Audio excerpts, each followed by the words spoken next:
Assalamualaikum warahmatullahi wabarakatuh. Perkenalkan, nama saya Reza Indira Putri dengan NIM 2104221 dari Prodi Ilmu Administrasi Negara.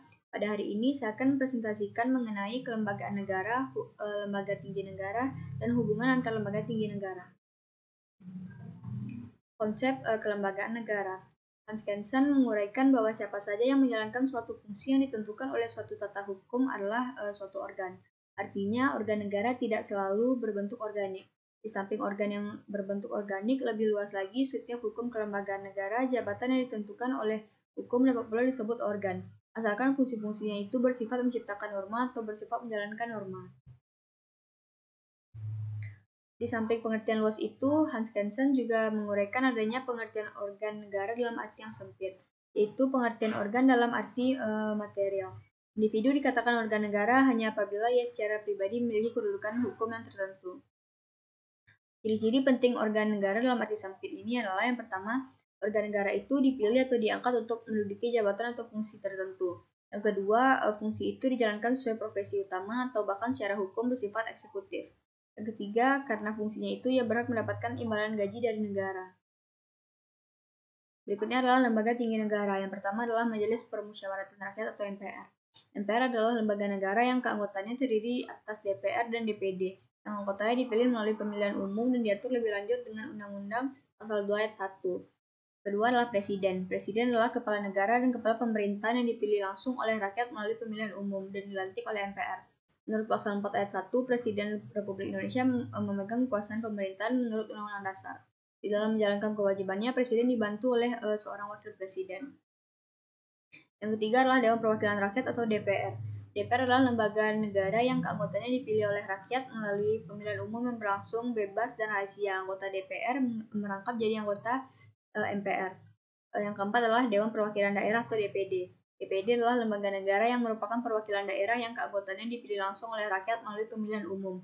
Anggota DPD adalah juga anggota MPR. Berikutnya adalah Badan Pemeriksa Keuangan. BPK adalah lembaga negara dengan tugas memeriksa pengelolaan dan tanggung jawab keuangan negara yang hasil pemeriksaannya diberitahukan kepada DPR, DPD, dan DPRD sesuai dengan kewenangannya. Berikutnya adalah Mahkamah Agung atau MA. MA adalah pemegang kekuasaan kehakiman yang merdeka, artinya terlepas dari pengaruh kekuasaan pemerintah. Dan yang terakhir adalah Mahkamah Konstitusi atau MK.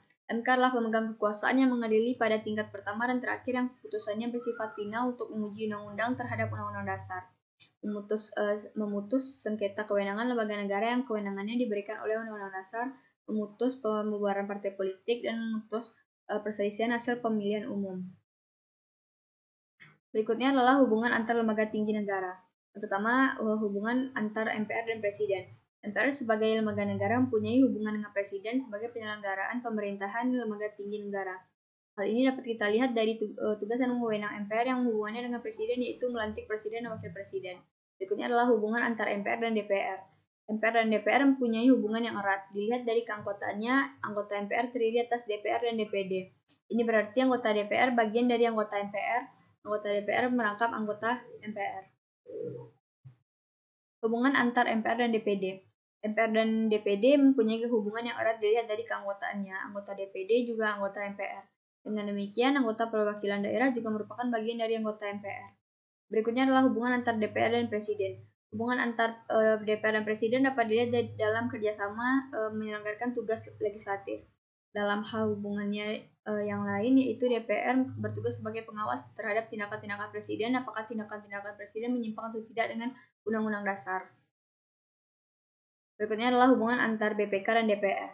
BPK mempunyai tugas untuk membantu DPR dalam usahanya mengawasi apakah pemerintah tidak menyeleweng dari ketentuan anggaran pendapatan belanja negara yang sudah disetujui oleh DPR.